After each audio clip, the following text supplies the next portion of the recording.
Hello, good morning student. કેમ છો? મજામાં?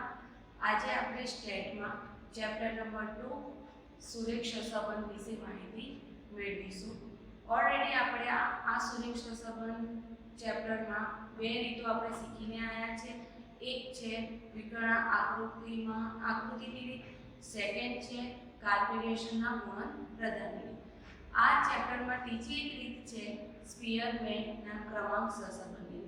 આજે આપણે સ્પીયરમેનના ક્રમાંક સહસંબંધની રીતની આપણે ચર્ચા કરીશું.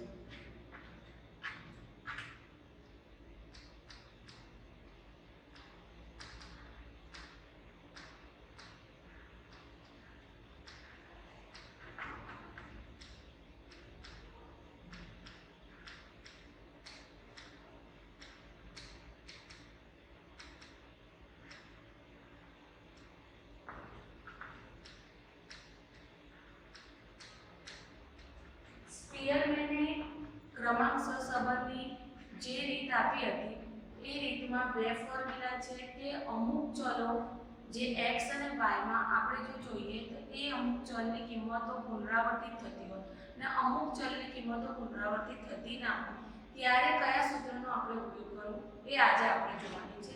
એમણે બે ફોર્મ્યુલા આપ્યા છે. એક છે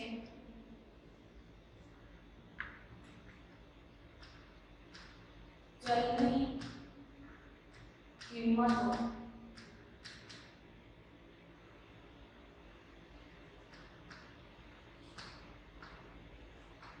પુનરાવર્તન સૂત્ર. બીજું છે ચલની કિંમતો પુનરાવર્તન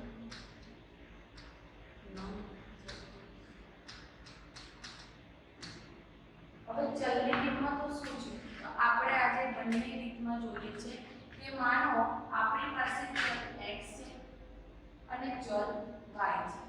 ચલ x ની કિંમતો છે 10 20 30 40. હવે આ જે ચલ x ની કિંમતો છે એમાં એક પણ કિંમતો પુનરાવર્તિત થતી નથી.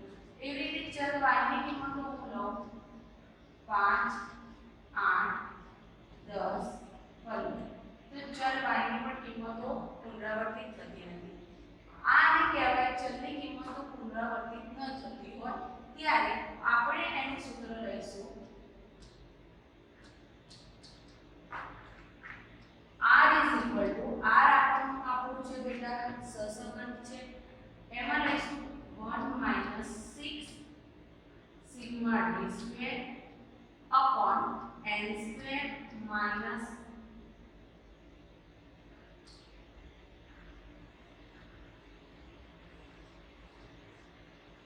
sorry 1 - 6 sigma d² upon n કૌંસમાં n² minus 1.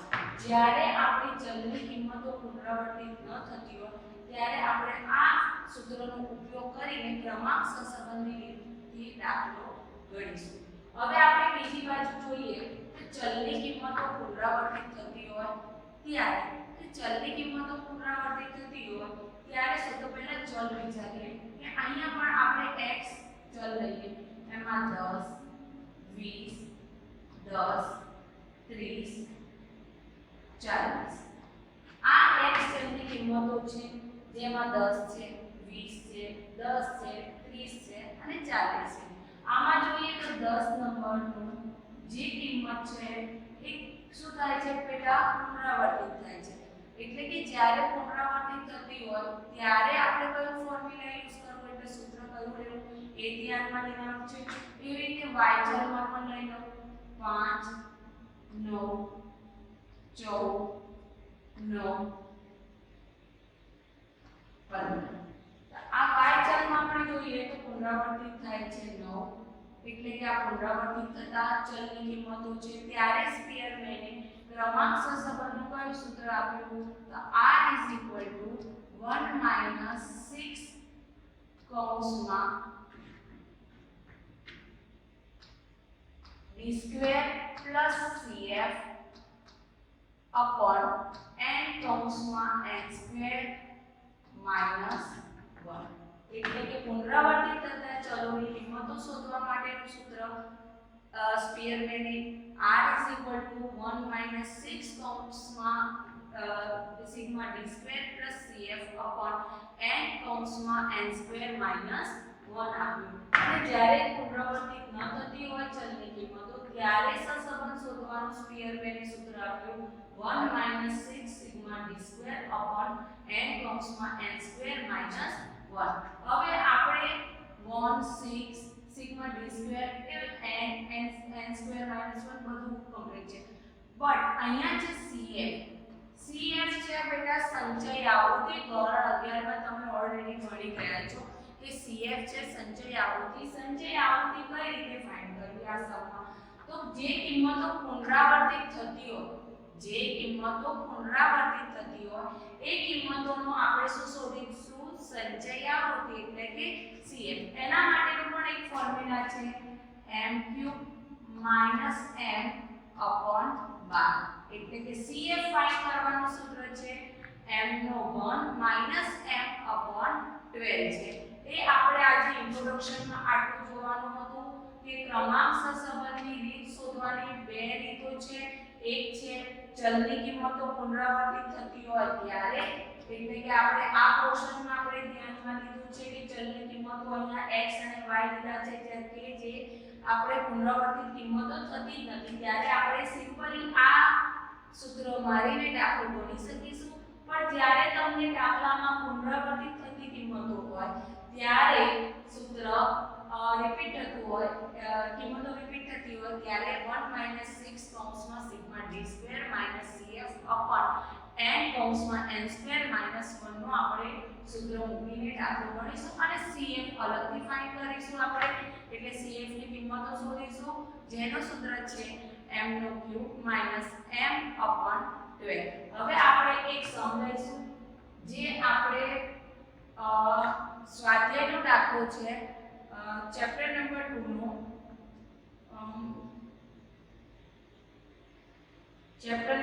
આપણે સમ લઈશું સ્વાધ્યાય 2.2 નો પહેલો દાખલો આપેલો છે હું રકમ રીડ કરું છું કે એક સોસાયટીમાં રહેતા 7 કુટુંબોમાંથી મેળવેલ નિદર્શના પિતાની ઊંચાઈ સેમીમાં અને પુત્રની ઊંચાઈ સેમીમાં આપેલી છે તે પરથી ક્રમાંક સહસંબંધની રીતે દાખલો ગણો એટલે કે આપણે ક્રમાંક સહસંબંધની રીતે દાખલો ગણવાનો છે તો અહીંયા હું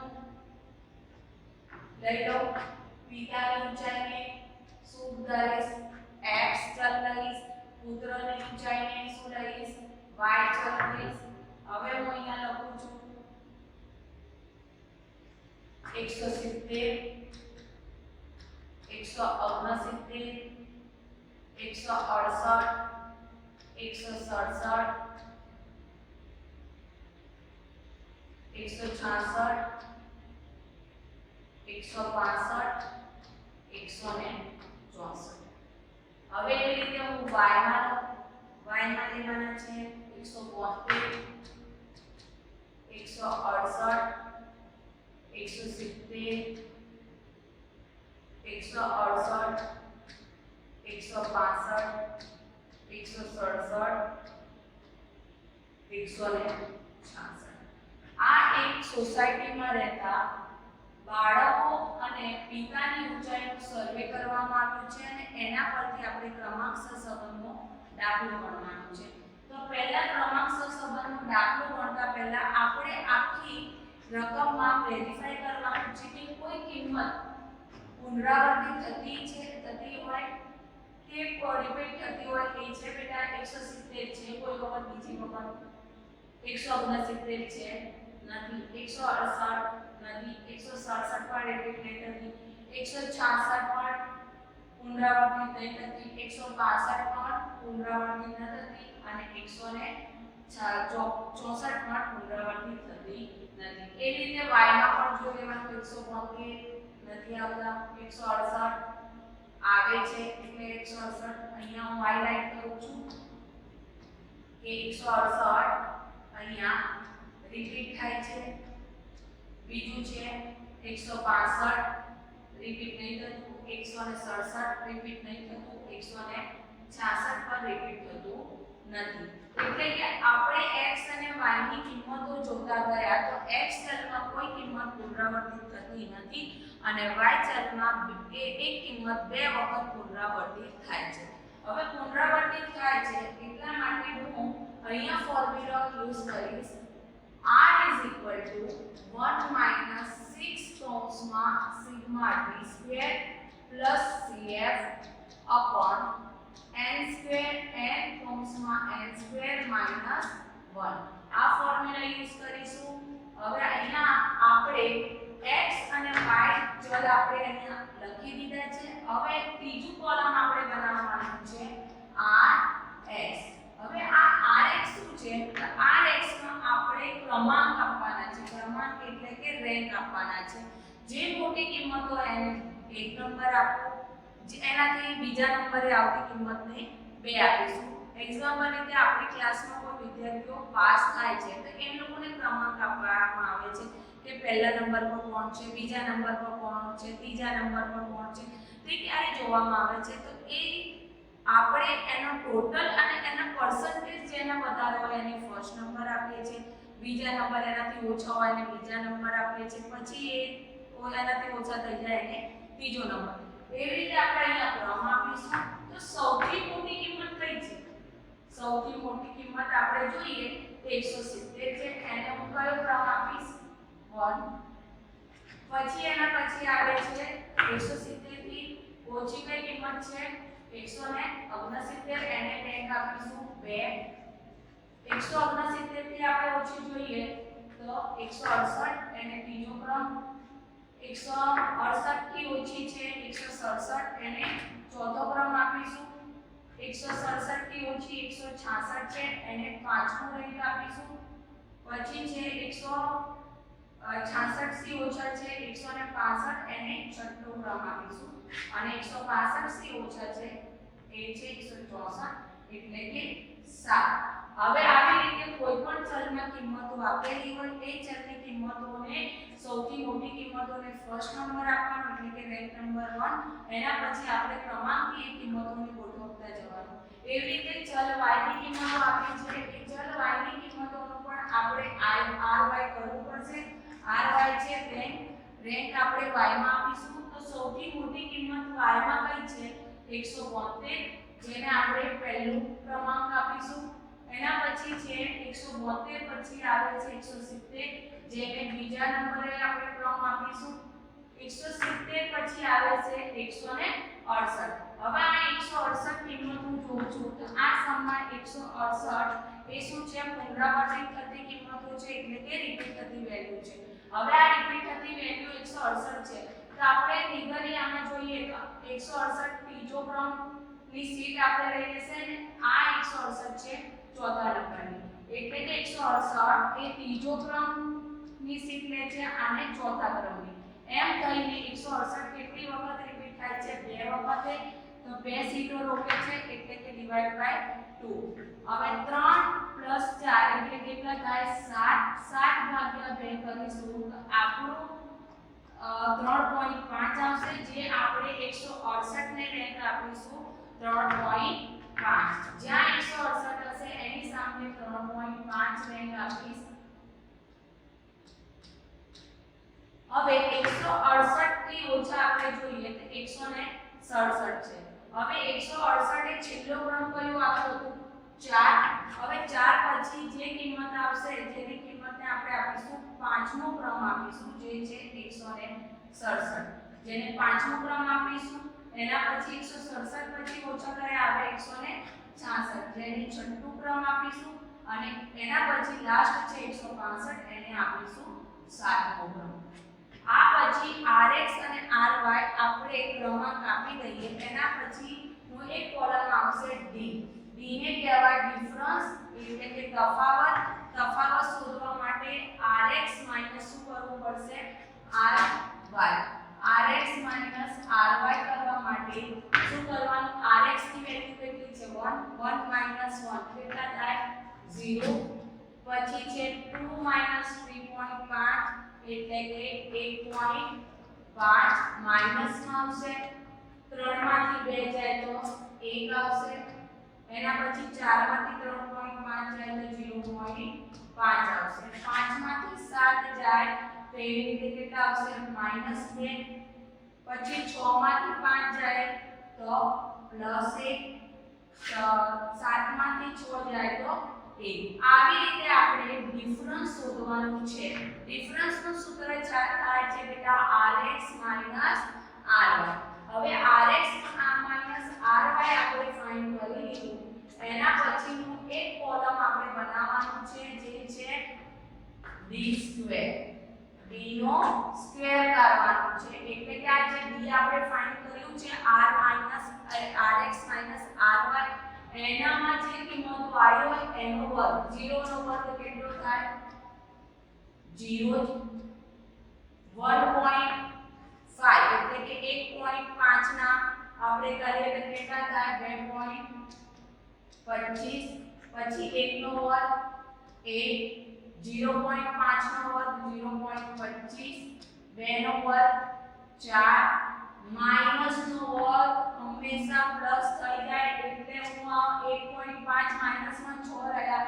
પણ એનો વર્ગ કરીશ તો ઓટોમેટિકલી એ પ્લસ થઈ જશે એ રીતે -2 નો વર્ગ 4 અહીંયા 1 નો વર્ગ 1 અહીંયા 1 નો વર્ગ 1 હવે આનો આપણે સરવાળો કરવાનો છે અહીંયા કરું તો 0.50 અને 2 ને 3 3 ને 4 7 7 ને 8 8 ને 9 એટલે કે અહીંયા જે મને મળ્યું સિગ્મા d સ્ક્વેર 9.5 આ 9.5 આપણને મળી ગયું હવે અહીંયા મારે CF ફાઇન્ડ કરવાનું છે CF હું 168 માટે શોધીશ એટલે કે જે પુનરાવર્તિત કિંમતો થતી હોય એનો CF શોધવાનું છે પુનરાવર્તિત થતી કિંમત 168 હતી જે બે વખત પુનરાવર્તિત થાય છે એટલે કે m રહેશે 2 અહીંયા m નો ઘન -m/12 તો શું આવશે 2 નો ઘન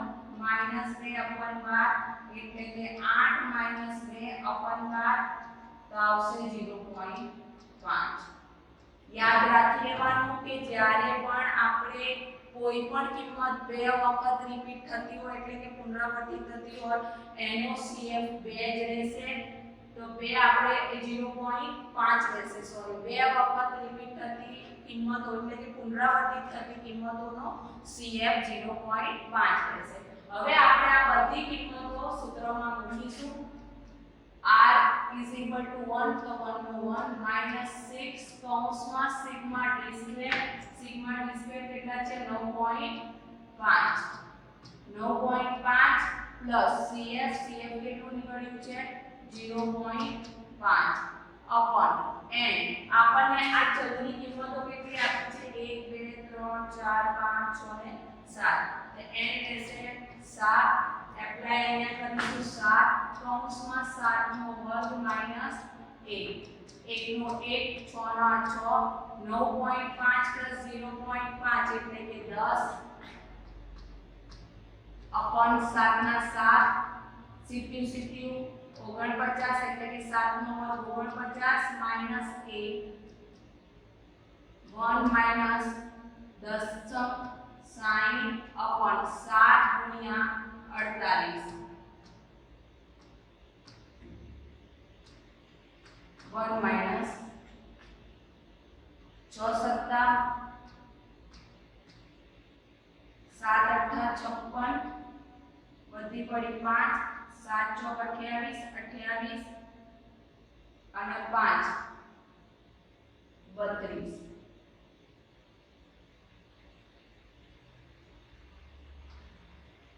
33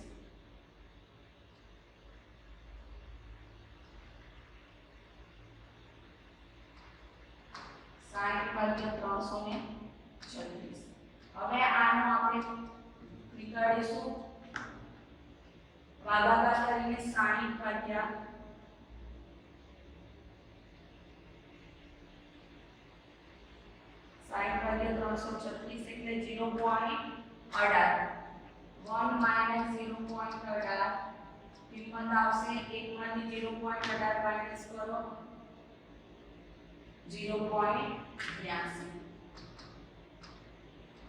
અહીંયા સ્પીયરમેનની રીતે ક્રમાંક સહસંબંધ 0.82 રહ્યું આ સમ ફરીથી આપણે રિવાઇઝ કરીએ છીએ કે આપણને જ્યારે પણ કોઈ પણ કિંમતો આપી હોય એટલે કે એક કિંમતને x ચલ લઈશું બીજી કિંમતને y ચલ લઈશું હવે એ x અને y ચલમાં આપણે પહેલા આઈડેન્ટિફાઈ કરી લેવાનું કે કિંમતો પુનરાવર્તિત થાય છે કે નથી થતી કેમ કે એના ઉપરથી જ આપણે સૂત્ર કયું એપ્લાય કરવું એ જોવાનું છે અહીંયા કિંમતો પુનરાવર્તિત થતી હતી એટલે મેં સૂત્ર એપ્લાય કર્યું હતું 1 - 6 કૌંસમાં sigma t square plus cf upon n કૌંસમાં n સ્ક્વેર માઈનસ 1 એમાં cf નો પણ સૂત્ર મેં એપ્લાય કર્યું છે પછી આપણે રેન્ક આપ્યા એટલે ક્રમાંક આપ્યા x માં ક્રમાંક આપ્યું પછી y માં ક્રમાંક આપ્યું હવે rx અને ry જે ક્રમાંક આપણને મળી ગયો તો એના પરથી b આપણે ફાઇન્ડ કર્યું એને કહેવાય તફાવત બે ક્રમાંકોનો તફાવત કાઢ્યો એક તફાવતમાં આપણે શું કર્યું બેટા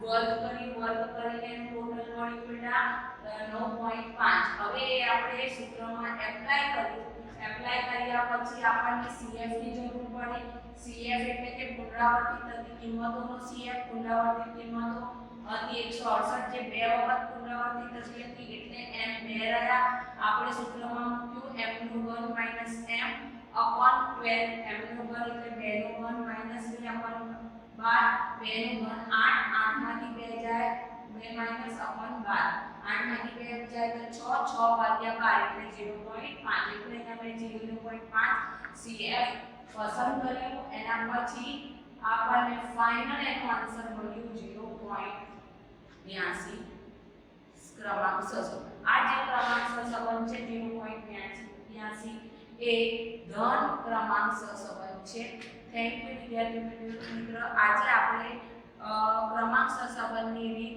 ખાલી આપણે જોઈ છે આગળના દાખલા આપણે બીજા લેક્ચરમાં જોઈશું થેન્ક યુ